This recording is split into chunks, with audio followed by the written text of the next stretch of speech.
It's the spring of 1922, and Dorothy continues her office work in Rochester, New York. By this time, the role of women in the American workforce was experiencing a dramatic transformation as educated single women flooded city centers to claim a new kind of independence. Moving away from traditional domestic service and grueling factories, these pink-collar workers filled corporate offices as typists, stenographers, and telephone switchboard operators. Backed by a now-booming post-war economy and the momentum of the newly passed 19th Amendment, this generation of women enjoyed unprecedented financial freedom. Despite gaining this newfound independence, women still faced deep social taboos and strict corporate marriage bars. Under these rules, they were legally required to resign the moment they married, and women who were already married were completely disqualified from applying for jobs. While these marriage bars were common in the 1920s, they skyrocketed during the Great Depression of the 1930s, when widespread panic over job scarcity led to a massive institutional crackdown on married women working. This system dissolved when the labor shortages of World War II forced employers to rapidly dismantle their strict marriage bars to recruit married women, permanently reshaping the American workforce and transitioning the economy toward the modern dual-income family. Saturday, April 1st. Cold and windy, cloudy. It has seemed like November today. I had a letter from Mama. She says the A&A will run the electric now. That will make it easier and cheaper for me to go home. Before transitioning to electric cars, rural short-line railroads like the A&A relied on traditional steam locomotives, which were powerful enough for heavy freight but far too costly, slow, and labor-intensive for passenger travel. By adopting self-propelled gas-electric cars, the railroad drastically reduced operating costs while delivering a cleaner, more efficient service for everyday commuters. I got some maple sugar and had some warm sugar in my room this afternoon, using my canned heat. I cleaned up my clothes closet this afternoon. Quite a task. Sunday, April 2nd, quite cold, partly cloudy, usual service, all very good. I was down at Aunt Letty's this afternoon. She leaves Thursday to go to Albert's. A good full week ahead of me. Monday, April 3rd, warmer and sunny. The funeral of Mr. Nichols, our assistant treasurer, was this afternoon, so the office closed from 3 until 4:30. I didn't go to the funeral, but did some shopping. In the cafeteria tonight, I met Miss Kelly, whom I used to know when I worked at Ingalls. I enjoyed having supper with her. Ingalls was a local machine tool manufacturer based in Rochester, New York. Dorothy likely worked there after leaving her teaching job and moving to the city. Public cafeterias first emerged in the late 19th century to provide quick, affordable meals to an industrial workforce needing to maximize short lunch breaks. Though they were not new in 1922, they experienced a massive boom during national prohibition as restaurateurs pivoted away from unprofitable alcohol-focused dining toward high-volume self-service spaces. By the mid-1920s, the popularity of these establishments was so widespread that restaurateurs began lamenting that the town was simply full of cafeterias. Some way, today, I was tired out and discouraged. I am so tired of the city and all the rush and extremes of life that the city means. But I feel better tonight. I had a nice letter from Andrew, and I had a pleasant little chat with Mrs. Martz. Here goes to bed. Tuesday, April 4th. Quite warm, sunny. Junior CE Superintendent's Council meeting at Miss Wyverberg's. I didn't feel very scrumptious, but I went. Good meeting. Wednesday, April 5th. Quite warm, sunny. I did some church studying tonight.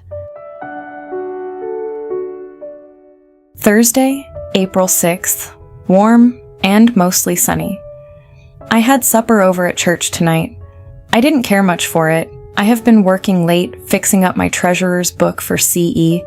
I am so glad it's done. I should have done it long ago. Friday, April 7th, warm and partly cloudy, almost like summer. I have felt fine. We had choir rehearsal and a CE business meeting afterward.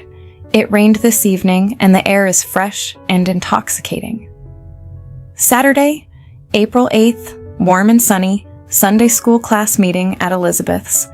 There were just a few there, but we had a lovely time. I have been looking at some of my snapshots tonight. Oh, memories. Memories. Sunday, April 9th, very warm, mostly sunny. Palm Sunday. I have been thinking of different Palm Sundays in my life and how I have spent them. We had nice Palm Sunday music. Mrs. Benedict sang The Palms to harp, organ, and violin accompaniment. This afternoon we practiced for the Easter cantata. I helped to drill. Then Shims and Mabel and I went for a ride. I took lessons in driving the car. It was heaps of fun. We had a nice CE and nice service. We sang Jerusalem this evening. It is a wonderful night out, balmy and warm with a beautiful moon. It must be lovely out home tonight. I miss home so much. Yet I am somewhat uneasy if I just stay at home and don't get out and meet different people and do different things. But that doesn't make any difference with the fact that I do miss my home. Well, this has been a beautiful Palm Sunday in my life. Monday, April 10th, warm and sunny, rain at night. I got my home letter today, also Bella's Hess catalog. I have found some pretty things in it. Choir rehearsal tonight and co-ed's meeting at Shims's house. Shims and Mabel brought me home. Tuesday, April 11th, cooler, partly rainy. I got provoked down at the office today and I am provoked yet, so there. I suppose I shouldn't feel so. I'll probably smooth out presently. I went over to church service tonight. I sat up after I got home and wrote to Andrew. I was really too tired, but I felt contrary and sort of made up my mind to get that letter written. Wednesday, April 12th, colder, cloudy, and windy. I had the offer of the managership of a 5 and 10 cent store. The whole affair was awfully funny. I have been so tired today that I didn't go to church this evening. Thursday, April 13th, warmer, clearing. Another church service. Communion was administered. Our choir sang God So Loved the World. Friday, April 14th, quite warm, partly sunny. I had an Easter box from Mama today. Parsnips and salsify and 2 maple sugar Easter eggs. Mama always thinks of that. Choir rehearsal tonight. Easter music is going fine. I went to the Manhattan tonight. I like it better than the Whitcomb for a change. Saturday, April 15th, partly cloudy but clear in evening. I fixed my dress this afternoon. Then went downtown and got some roses to wear tomorrow. Had supper at the Manhattan. We practiced the Easter cantata tonight. I was much pleased with the result. Sunday, April 16th, warm and sunny, perfectly clear. We couldn't have had a more perfect Easter. I arose at 5:30 and went to the sunrise prayer meeting on Pinnacle Hill. It was beautiful and inspiring. About 200 there. Henry and Catherine and I walked in the woods afterward. All services were fine. We had a prolonged and animated discussion of the future life in CE tonight. I am getting to bed early, all tired out. Monday, April 17th. Warm, cloudy, and rainy. I washed my hair. Some way, I feel all completely tired out. Tuesday, April 18th. Colder, partly cloudy. I feel lots better today. I wrote to Mr. Parmenter of the Royal Lyceum Bureau tonight. I am sending a letter to Mr. McGurran, too. I want to leave no stone unturned. I had a letter from Andrew. The Royal Lyceum Bureau was a Syracuse-based talent agency for lectures and theatrical performances. By reaching out to its manager, Mr. Parmenter, Dorothy was continuing her pursuit of stage work and public speaking. Despite a gap in her diaries, it is likely Dorothy gained this connection through her mentor, Professor Talcott, as Lou Parmenter was actively involved in theatrical productions at Syracuse University in the early 1920s. Wednesday, April 19th, warmer, mostly sunny, rain and evening. I did church studying tonight and planned clothes. Planning clothes gives me the willies because there are so many things that I need that I can hardly see my way clear to getting. Thursday, April 20th, cold, windy, snowy. We are getting the tail end of a western cyclone. It certainly is a severe change in the weather. I have changed my mind about going home for Decoration Day. I wrote a long letter to Sid tonight. Originating after the Civil War to honor fallen soldiers, Decoration Day was traditionally observed with parades and the ritual of strewing fresh flowers on graves. While the name Decoration Day remained common for decades, it was officially changed to Memorial Day by federal law in 1967. Friday, April 21st, warmer and sunny. Edna and I had supper at the Powers, choir rehearsal. Shims and Mabel walked home with me and stayed a while. Saturday, April 22nd, warmer and sunny. I did a lot this afternoon. I cleaned my study table and my bureau drawers and put some fresh daisies on my last summer's black straw hat. Mrs. Martz brought me a book tonight. I find it very interesting. Sunday, April 23rd, mild and sunny. Usual Sunday service. Junior CE went unusually well. We planned our gift for Mrs. Benedict tonight. It is to be an ever-sharp pencil on a chain. Mabel and I are to pick it out. Monday, April 24th, warm and sunny. I wrote to Andrew tonight. I am so sleepy. I must hit the hay as soon as possible. Tuesday, April 25th, warm and slightly cloudy. I type-wrote 15 copies of our invitation to the Young People's Rally connected with the Congregational State Conference. I brushed up on The Cuckoo Clock tonight. The Cuckoo Clock is an 1877 children's novel written by Mary Louisa Molesworth, originally published under the pen name Ennis Graham. It follows a lonely girl named Griselda, who discovers a magical cuckoo bird that transports her to fantastical realms, blending imaginative adventure with lessons in self-control and kindness. Wednesday, April 26th, warm and sunny.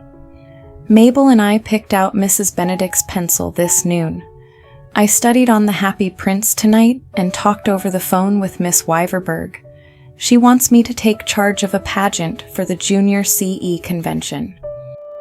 Oscar Wilde's The Happy Prince, first published in 1888, tells the story of a statue who, after witnessing the misery of his city from his high perch, enlists a loyal swallow to distribute his jewels and gold to those in need. Having once lived a life of sheltered, opulent luxury as a real prince, the statue sacrifices his beauty and material worth to alleviate the suffering of others. Thursday, April 27th, cold and partly sunny. I went to Miss Wyverberg's tonight to see about the pageant. I have been doing some of Edna's work today. She has been transferred to the collection department. I think I'm going to like it pretty well. Friday, April 28th, warmer and sunny, last choir rehearsal. We gave Mrs. Benedict her pencil. She also had a little surprise for us, but I couldn't stay because I had engaged to read at Asbury. I enjoyed doing it, and people seemed to like it, but I think it wasn't quite such a success as it was the other time. I have sat up late planning the ever-important question of clothes. I guess I have it thrashed out, for a few weeks ahead anyway. Saturday, April 29th, warm and sunny, a lovely day. I received my usual lovely letter from home today. I bought some pretty pumps. Sunday, April 30th, warm and sunny. Our chorus sang for the last time today. We are going to miss Mrs. Benedict. I rode out with Shims, Mabel, and Mrs. Benedict. A tire came off twice. It was quite an adventure. I am late getting into bed, but I don't mind. Join us as we turn the page to May 1922 in the next chapter of Dorothy's diary. We'll see you next time as we share these cherished tablets of the heart.